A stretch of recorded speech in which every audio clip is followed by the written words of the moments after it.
Bienvenidos a un nuevo programa de personajes de la Venezuela virtual. Esta vez estoy con un amigo que lo descubrí porque siempre dice esto es New York. ¿Cómo estás, Pedro del Llano? O de Llano. Bien, Jorge. Bien, Jorge. Gracias por invitarme. De Llano, sin la L. Bueno, te queda bien los dos apellidos. Suena así bastante fufurufo. Sí, sí. Ese apellido tiene su historia porque eso es de España y al parecer hay muchos llanos, pero no hay tantos de espacio llano. Y ese es el que me tocó. No, bueno, bastante bien. Es un nombre que te distingue, pues. Mira, bueno, como te conté, me llamó mucho la atención esto de que tú, pues, en primer lugar, presentas lugares de Nueva York que son íconos de la ciudad, pero también tienes una forma de presentarlo con un videíto que es realmente reducido, lo cual quizás es tu marca, la forma como tú lo haces me parece súper original.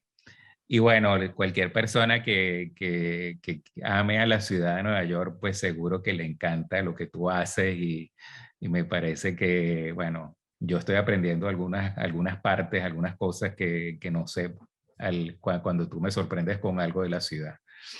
Qué bueno, qué bueno. Te aclaro un poco. Lo del formato corto surge porque todo esto empezó por casualidad. Entonces, al principio fue porque una amiga en Venezuela me dijo, ella estaba tratando de ahorrar dinero para poder aplicar para la visa, para poder solicitar la visa, y siempre tenía que salir, siempre aparecía una emergencia y gastaba lo que había ahorrado. Y entonces me dijo, no, definitivamente yo renuncio a este sueño, a lo cual yo por supuesto le dije, no, mira, no renuncies, uno no sabe cómo las cosas evolucionan.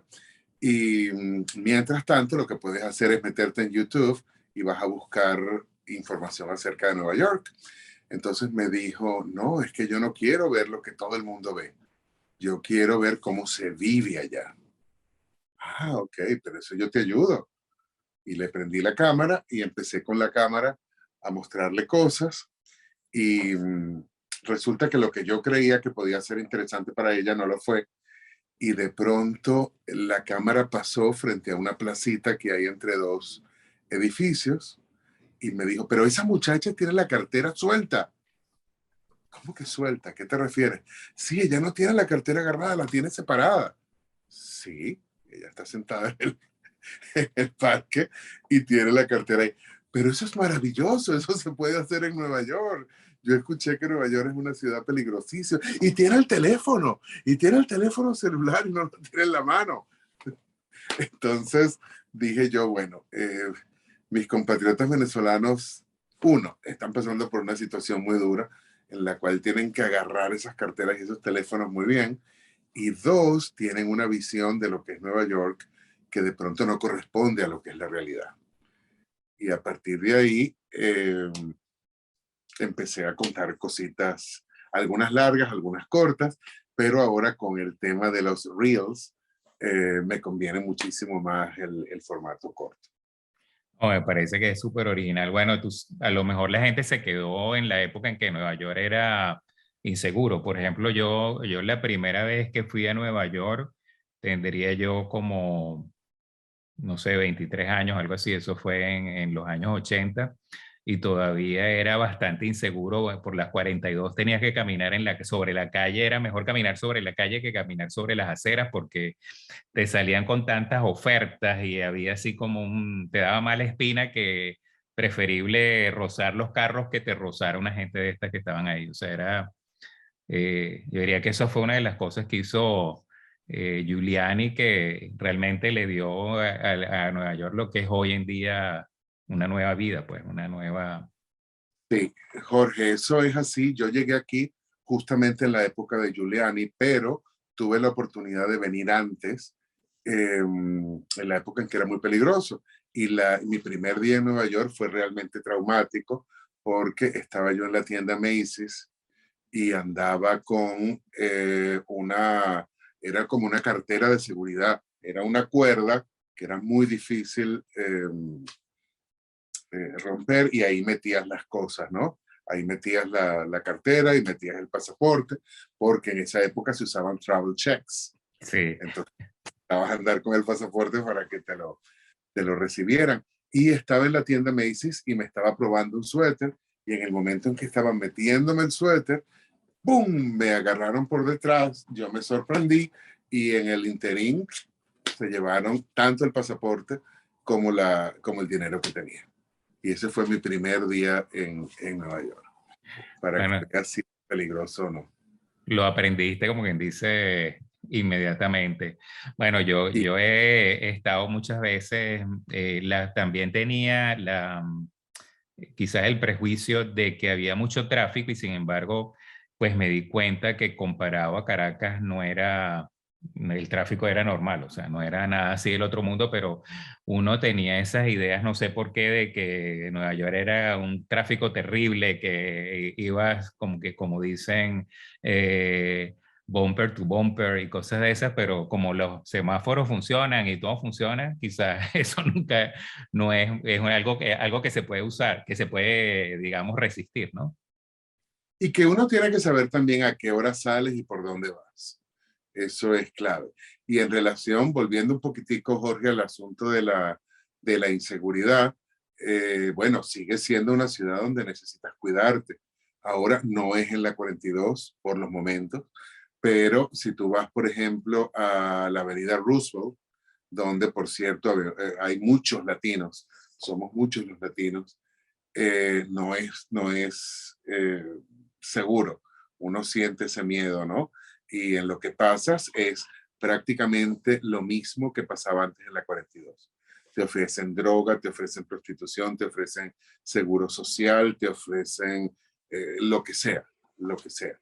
Y todo seguido. Además, no tienes como tiempo de procesarlo. Y ahora yo creo, yo siento lamentablemente que la ciudad está un poco más insegura de lo que era antes de la pandemia.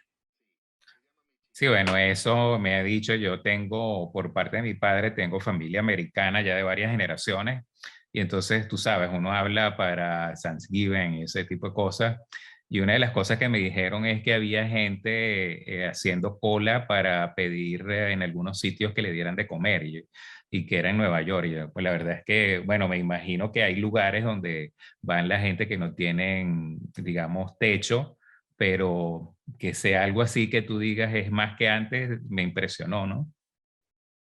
Es más que antes. Una de las cosas que a mí me... Ya va, que aquí hay algo, yo voy a tocar esto porque ahora apareció un letrerito aquí y yo tengo... Ok, porque dejé de verte.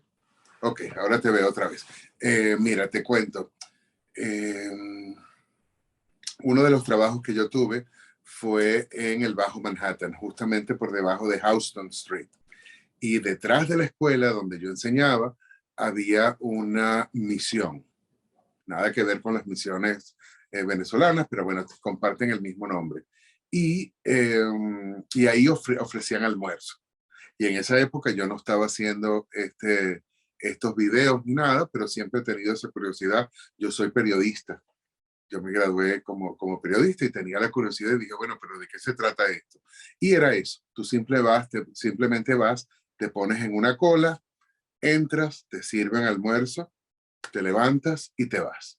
No tienes que dejar tu nombre, no tienes que decir quién eres, no tienes que decir por qué lo estás haciendo. Yo de hecho salí de la escuela, hice mi cola, comí, no te puedo decir que haya sido la comida gourmet más exquisita o nada, no, pero una comida bastante decente y las proporciones eran enormes.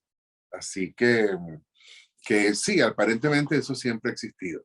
Hay otra cosa con lo de la comida que no sé si tú lo has visto. Yo hice un video, ese es uno de los largos, acerca de una institución que se llama God's Love We Deliver. Llevamos el amor de Dios a domicilio. Y es un lugar maravilloso porque surgió en la época del SIDA y está hecho para llevarle comida a quienes no pueden salir de su casa. Yo trabajé allí como voluntario en la cocina, algo que me ayudó a aprender inglés.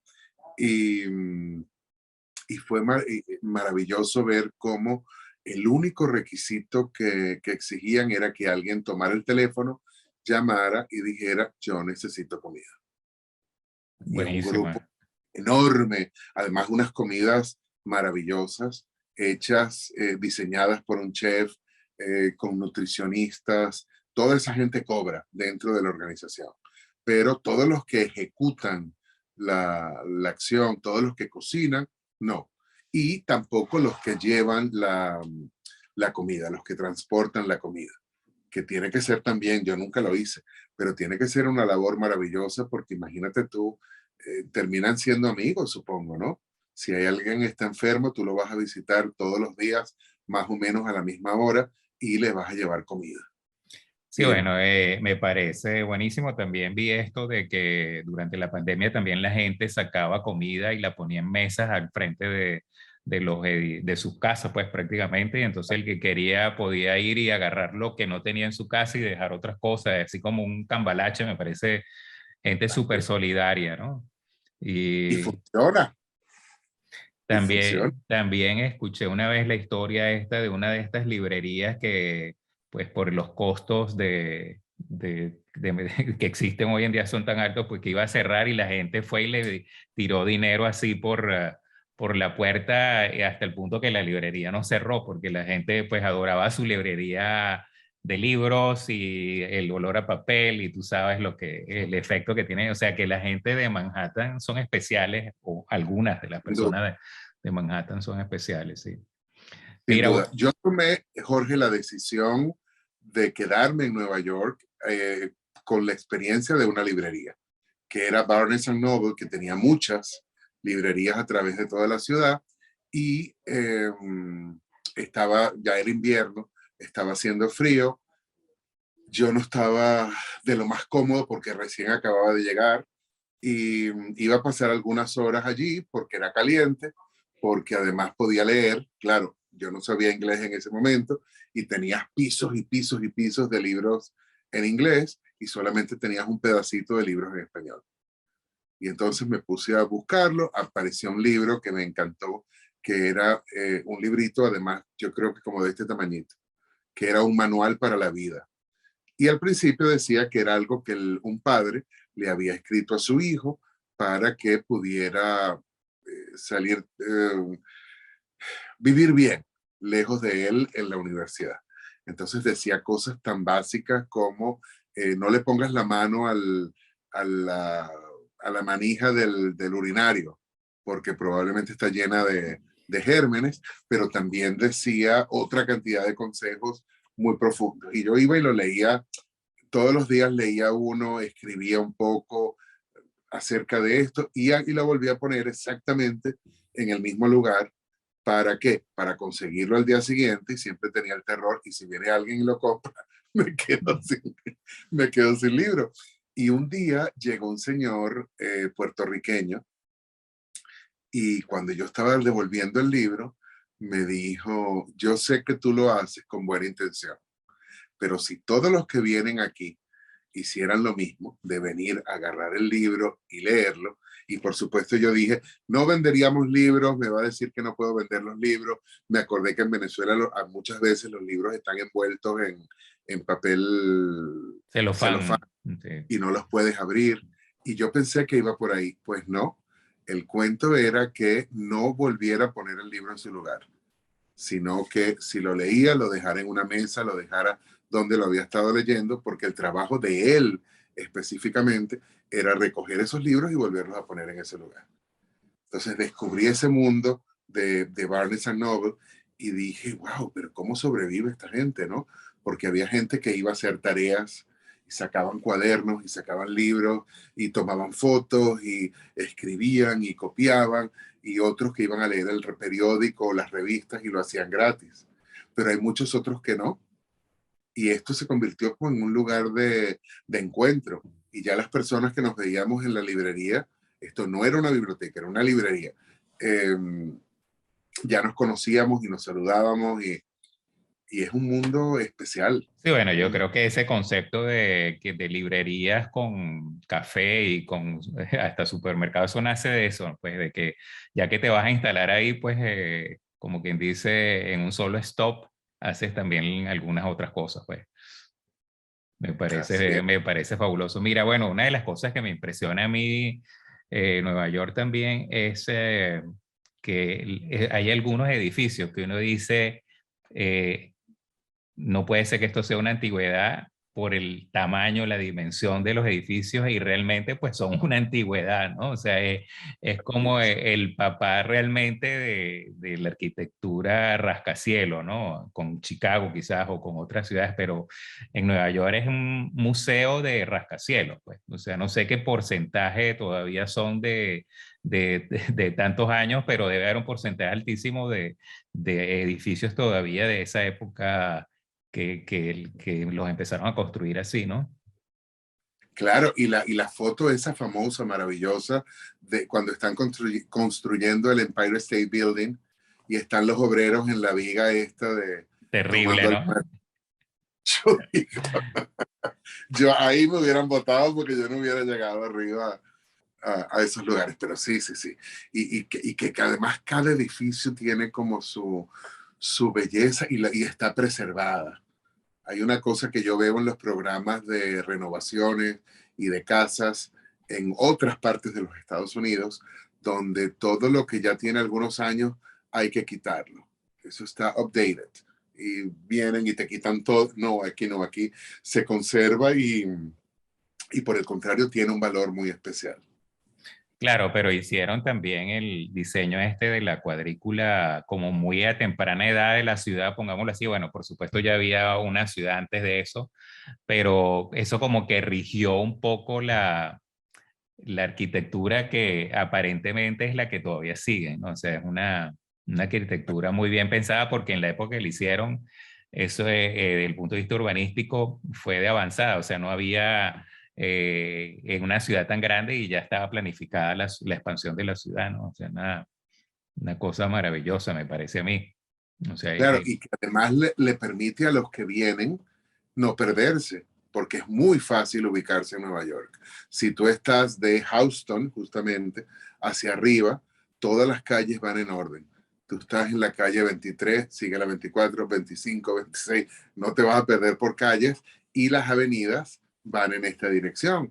Y tampoco es que sean tantas, ¿no? Porque hay una parte donde son menos, pero el máximo son 12 avenidas que tienes. Y toda y la ciudad dividida. buenísimo, ¿no? Buenísimo, ¿no? Me parece, no sé, a mí me parece que es buenísimo. eh, por eso mismo, pues, porque te puedes ubicar. Uno está acostumbrado al Ávila, está acostumbrado a estas ciudades que tienen una referencia. En Nueva York tienes referencias, bueno, no solamente esto que vas en una dirección y regresas en esa dirección, sino que tienes edificios también que te sirven de Claro. referencia y eso, ¿no? Y bueno, me parece que también Nueva York en una época quizás fue así como el punto de entrada de mucha gente por ser una ciudad tan conocida. O sea, a lo mejor no sé cuántas personas llegaban ahí, luego se iban a otra ciudad, pero es una ciudad que cautiva, el nombre cautiva, o sea, hay muchísimas ciudades en Estados Unidos, pero yo creo que es la ciudad estrella en que todo el mundo quisiera llegar y después, bueno, a lo mejor le va bien, a lo mejor le va mal, pero ahí quisieran llegar. Habría que buscarle el trazo a muchos emigrantes si empezaron ahí o no, pero es de las ciudades quizás que está del lado que se podría llegar desde Europa fácil y debe haber sido el comienzo de muchas de las familias americanas, me imagino, no sé. Sin duda, sin duda. Y fíjate tú que venir a Nueva York y hacer esta excursión al Ellis Island, donde llegaban todos los inmigrantes y era donde le hacían los exámenes médicos y tenían que hacer la cuarentena y todas estas cosas, era también un movimiento de avanzada en cuanto a aceptar personas que eran diferentes e integrarlas a la sociedad. Y esto me recuerda que cuando yo hice mi ceremonia de ciudadanía, me tocó un juez que yo creo, fue una bendición tenerlo, porque él dio un discurso que comenzó mostrando una foto de sus padres que venían justamente de Europa, de Polonia, creo que era, pero no estoy completamente seguro, pero sí era por ahí de esa parte de Europa, y él, venían los dos esposos con dos maleticas. Y dice, sus únicas pertenencias eran estas dos, y yo que ya estaba en la barriga de mi mamá.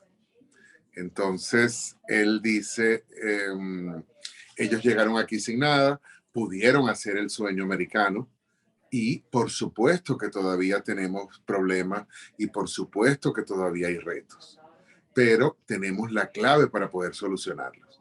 Y cuando él dijo eso, yo dije, wow, ¿y cuál es la clave, no?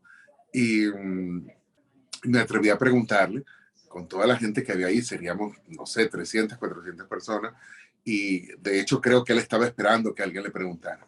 Y él nos dijo, la clave es recibir ángeles como ustedes, que vienen a traer lo mejor de sus países para hacer a esta ciudad todavía mejor. ¡Wow!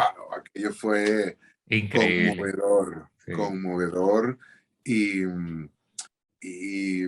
ilustra muy bien esta realidad de que es multicultural, sin duda alguna, de que es multicultural y la cultura de cada quien se respeta a fondo. A pesar de que las personas todavía ejercen, digamos, la barajita de que ellos inmediatamente se integran, pues. O sea, eres multicultural, pero de una vez te absorbes con la cultura americana. Por ejemplo, tú ves ahí que hay taxistas que obviamente ópticamente pareciera que no fueran de ahí, pero son de ahí porque ellos son neoyorquinos y no importa que hayan sido la primera generación o la segunda generación, son neoyorquinos. Eso no sucede en muchas ciudades tipo grandes, o sea, las personas no pasan generaciones hasta que son parte de la ciudad. Yo creo que en Nueva York inmediatamente la gente se vuelve parte de la ciudad, ¿no? Por alguna razón, no sé. Es, mira, bueno, por favor, que ibas a decir Bueno, algo.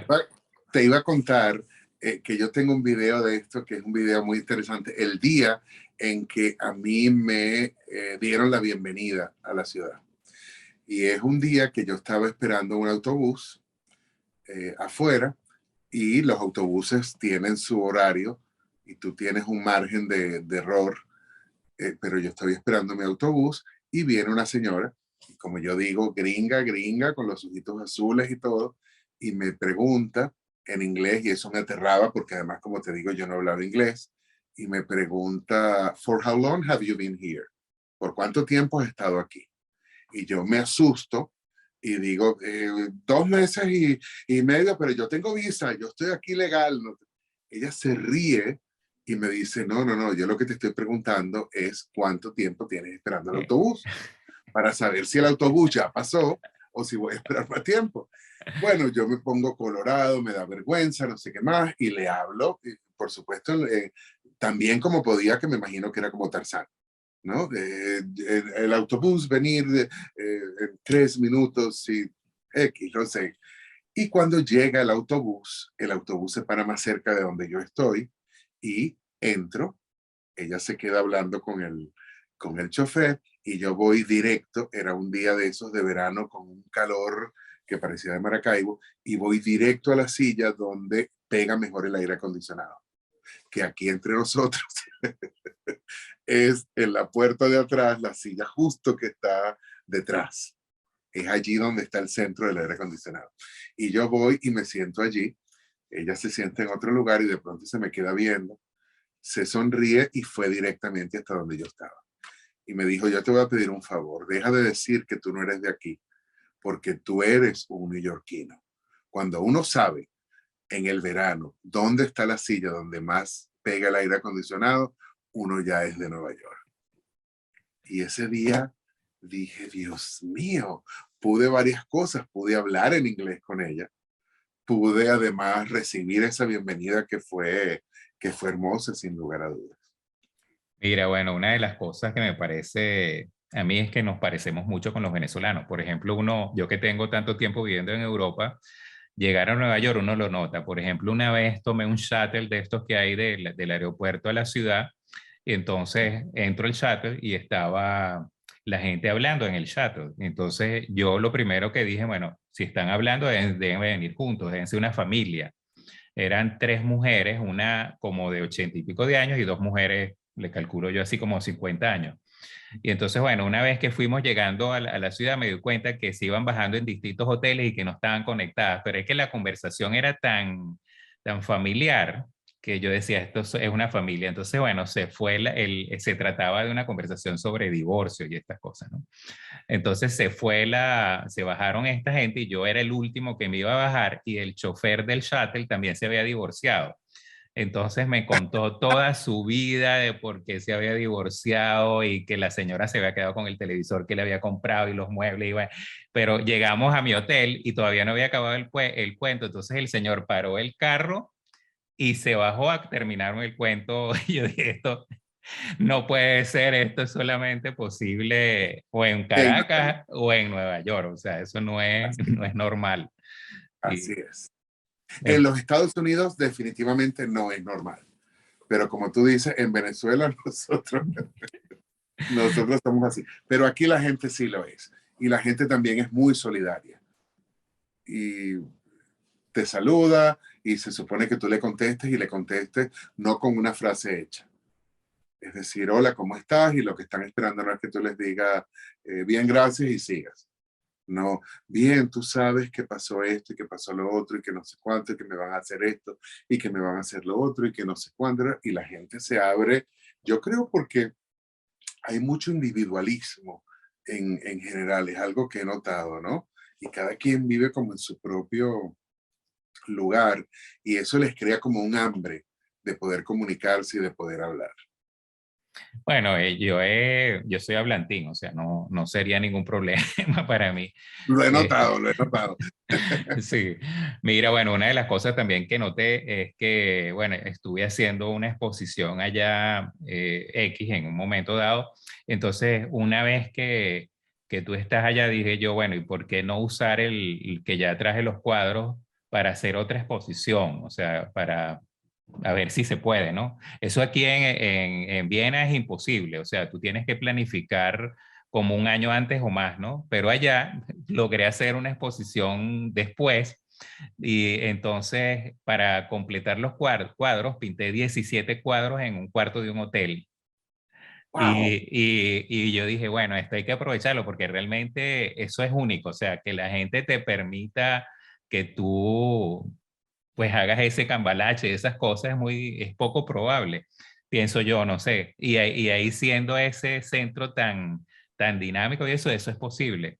O sea, que tienen como esto de aprovechar la oportunidad, pues el costo de oportunidad de las cosas, no sé. Eso es absolutamente cierto, pero quiero preguntarte, mi cuadro favorito que yo te mandé la foto, ¿está dentro de esos que hiciste en esos días? No, pero tú sabes que ese cuadro favorito tiene su historia también. Ese cuadro favorito lo pinté yo hace muchos años, una versión. Y una persona me mandó una copia de eso que lo encontró en la internet. Y entonces yo dije, De tu bueno, cuadro. sí, de mi cuadro. Dije, bueno, no existe, pero yo puedo hacer algo parecido. Pero yo nunca hago eso, sino que hago dos versiones porque como las personas no han visto el cuadro, o sea, para que tenga por dónde escoger. Entonces hice dos versiones y me quedó un cuadro que es tu cuadro favorito. Entonces ese lo metí en una exhibición que hice acá porque el galerista me dijo, ese cuadro tiene que ir en la exhibición. Entonces lo pusieron así especial, tú sabes, lo ponen en una Como un esquina. caballete, lo Sí, vi, sí. en un lugar de Entonces, honor. sí, entonces el cuadro fue la gente ahí y lo querían, el mismo cuadro no lo querían así, sino querían un cuadro landscape. Entonces, en base a eso, tuve que hacer un cuadro landscape, otro cuadro, ¿no? Y después el cuadro este lo compró el galerista. O sea que ese cuadro, el original, parió varios cuadros. O sea, Sí, sí. una cosa buenísima que me pasó con ese cuadro. Claro, es que a mí me encanta porque primero tiene como todo un ritmo, ¿sabes? Y tú tienes que ir descubriéndolo Y yo que soy intenso y que me gusta el arte y el teatro, entonces me imagino como la historia de cada uno de esos personajes que está ahí, que están como bailando o Una disco, una cosa así, ¿no? Sí. sí, sí. No, él tiene mucha textura. O sea, a mí me encanta. Yo he hecho fotos de ese cuadro para poner solamente un pedacito y es increíble la textura que tiene. Me ha ayudado, ese cuadro me ha ayudado mucho. Es uno de esos cuadros que tú dices, wow, que haberlo sabido, ¿no? O sea, una cosa así. ¿Ves? Tengo ojo, yo tengo ojo para eso. De aquí de Nueva York te cuento que yo creo que eso que tú dices de que las cosas funcionan y funcionan rápido, yo creo que es así. Yo creo que además se buscan eh, siempre sacarle provecho a cualquier oportunidad. Y recuerdo que cuando yo llegué aquí, uno de los primeros lugares a donde fue a un edificio que yo conozco como La TEA, porque es un teatro hispano y está ubicado el teatro dentro de una escuela que debe tener 150 años fácil o algo por el estilo. Y ese edificio lo iban a tumbar y alguien decidió salvar. Una vez que salvaron el edificio, dijeron, bueno, ¿y ahora qué hacemos con esto? Porque parece que el edificio no tiene todas las eh, características de seguridad para poder ser una escuela.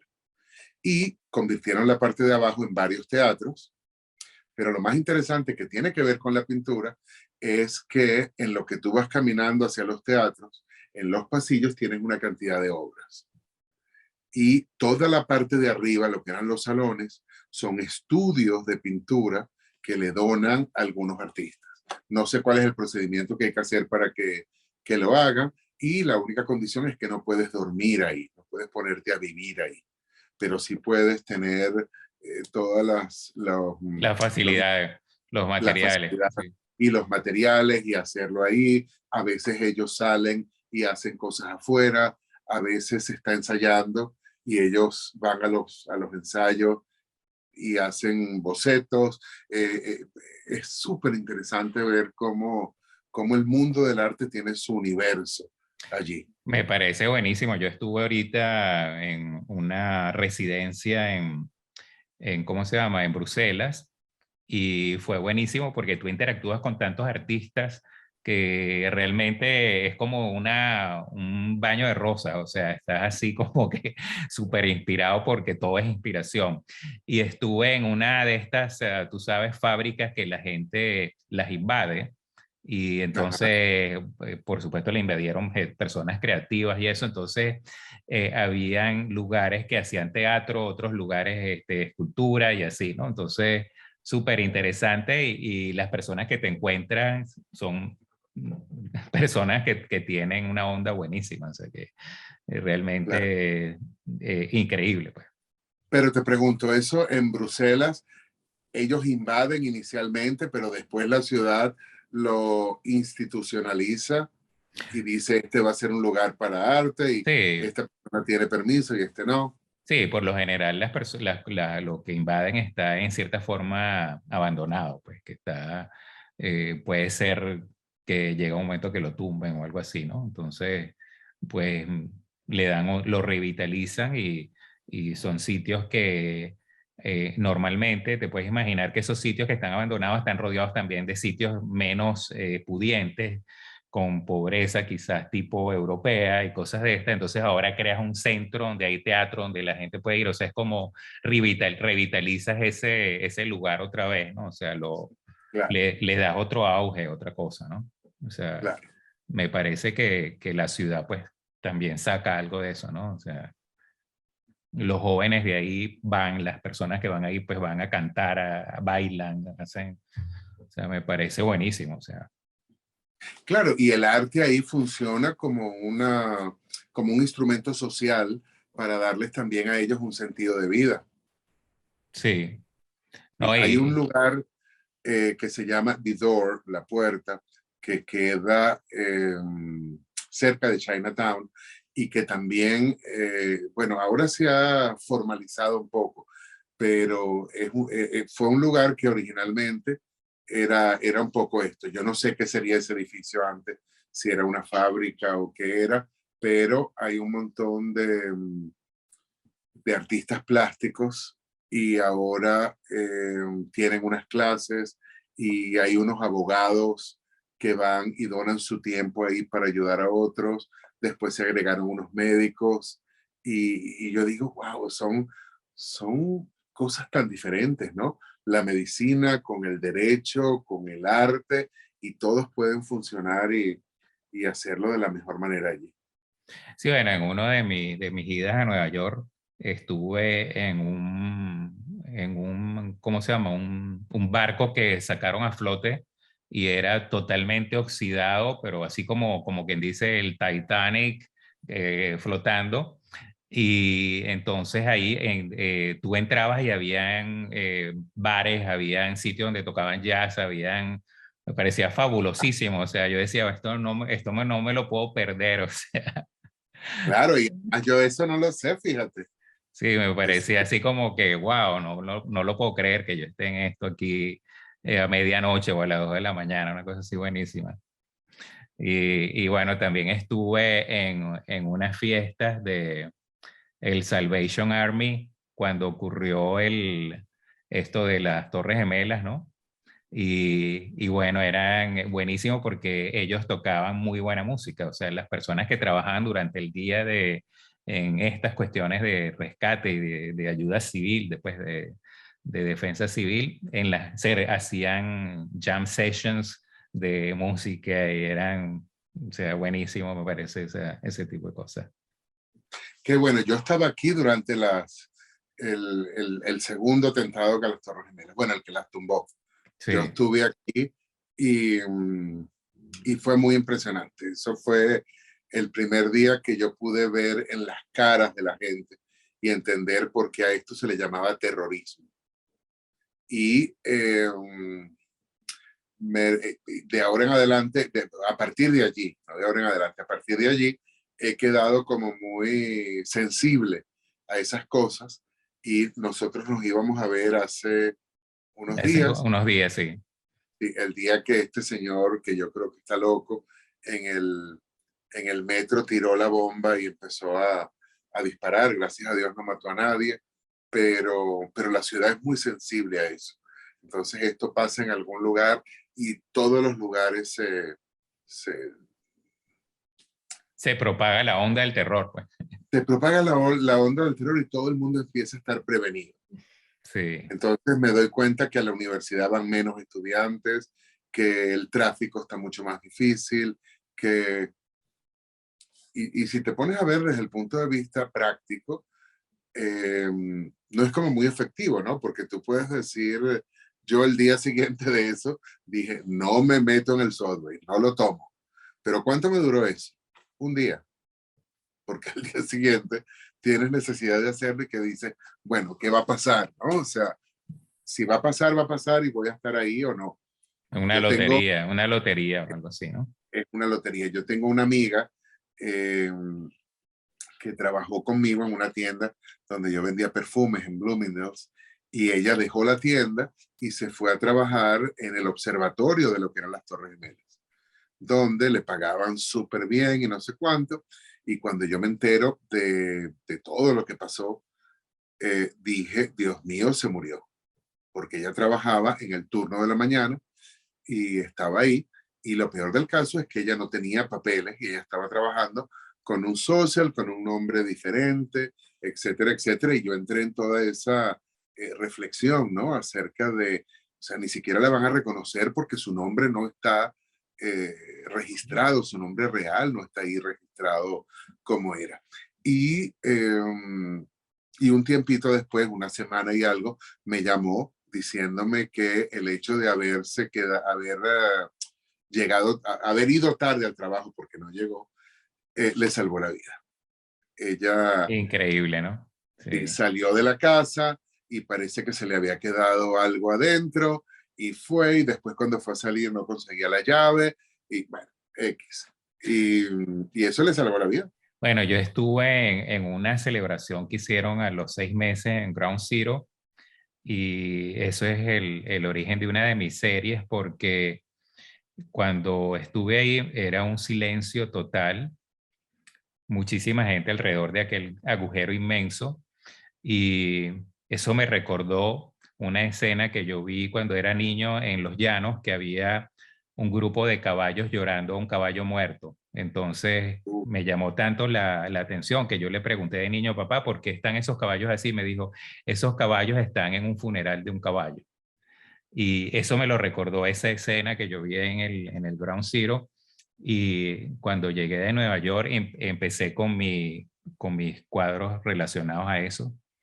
Y estuve, tengo, no sé, a lo mejor unos 15 cuadros relacionados a eso que vi yo ahí en el Ground Zero, porque toda esa zona era demasiado impresionante, los edificios llenos de polvo, con anuncios que decían que se alquilaban y una cosa así que te daba, no sé, el que había pasado por ahí antes, tú decías, no puede ser que esto sea así, qué horrible, ¿no? así es, así es. Y los precios, bueno, en Battery Park City, que es uno de los lugares más exquisitos y más caros, prácticamente regalaban los alquileres de los apartamentos porque nadie quería aparecer por allí. Pero eso que me cuentas del funeral De los de los caballos. caballos, no lo sabía, no lo sabía y me parece tan Sí, interesante. era una escena así, no sé si la puedes imaginar, en el llano uno tiene como larga visión, ¿no? Entonces tiene, o sea, todavía lo recuerdo tal cual, la luz y tienes los caballos ahí, pero súper tristes, o sea, una cuestión que tú dices, ¿qué pasó? Pa- Sí, y es que están velando su caballo, ¿no? Y bueno, de esas cosas de la vida que se te quedan, ¿no? De eso. Claro. Mira, bueno, a todos los que pasan por aquí yo les pido que nos digan su concepto de felicidad, qué es felicidad, y que nos dejen un eslogan. Entonces, bueno, te paso la palabra para que nos digas qué es felicidad para ti. Mira, Jorge, yo creo que primero que nada que la felicidad no es una meta, no es un lugar a donde llegas ni es un momento por el que pasas, sino que la felicidad es un método. Y es ese método de poder entender que la vida es un ensayo y error y vas a dejar de equivocarte el día que ya no vivas, ¿no? Y que lo que hay que hacer es aprender de cada una de esas cosas. También creo que un elemento fundamental es entender que hay muchas cosas que tú no puedes controlar, pero lo que tú sí puedes controlar es tu actitud. Entonces tenemos tragedias como esa del 11 de septiembre, eh, y en ese momento yo podía enfocarme en las vidas que se perdieron o la maldad o la visión distinta de las personas que hicieron esto, o podía decidir ver la solidaridad de la gente en la calle. Salió la gente de los restaurantes a regalar comida, a regalar agua, a ayudar, a ser solidario, y tú decides cuál de los dos lados es el que quiere ver. Y no es que porque veas uno vas a estar ignorando el otro, pero sí hay uno que es el que te va a resultar más confortante, sin duda alguna. ¿Y la otra parte era qué? Un eslogan de vida, lo que tú piensas en la mañana, vámonos al trabajo, ¿qué piensas? ¿Cómo te haces push-up? Pa'lante es para allá. Adelante, para allá. Más Buenísimo. venezolano que eso, pa'lante es para allá. Es decir, está pasando esto y esto, ok, perfecto, pero pa'lante es para allá. Vámonos, después vemos cómo se arregla y cómo se compone el asunto, pero no pararse. Sí, bueno, eso va muy bien también con Nueva York, ¿no? Que siempre hay que estar al pie del cañón, como quien dice. Jorge, con Nueva York y con Caracas también, Y con, bueno, con Venezuela entera. Yo hablo de Caracas porque acabo de estar ahí en Caracas, pero me impresiona ver que tenemos una resiliencia enorme y no perdemos el sentido del humor y seguimos adelante y seguimos buscando maneras y sigue la esperanza intacta. Entonces, creo que también tiene que ver con Venezuela. sí, yo diría que el venezolano en general es así. Y Y eso, por supuesto, siempre es algo que ayuda y desayuda, pero yo creo que ayuda más que lo que desayuda, porque como se trata de una vida a lo mejor completa así, entonces es mejor tener una vida con humor y con esperanza y con que tener una vida todo el mundo engurruñado y bravo y tal. Entonces, bueno, eso es una actitud, pues, una forma de ver las cosas que yo creo que es buena, pues, que te ayuda. Mira, bueno, Pedro, te deseo lo mejor. Realmente me encantó hablar contigo. Es digamos, un poquito de envidia que te tengo. Quisiera estar en algunos momentos por allá en Nueva York. No sé, siempre llama, es una ciudad que te llama y que después te tienes que ir en mi caso, pero siempre es así como que qué rico cuando uno está allá. Y bueno, te deseo lo mejor para tu vida, para lo que haces y bueno, que todo sea buenísimo este año y que se cristalicen muchas cosas. Igual para ti, que sigas produciendo como con ese don que Dios te dio del arte en las manos. Gracias, gracias. Un abrazo. Chao, gracias.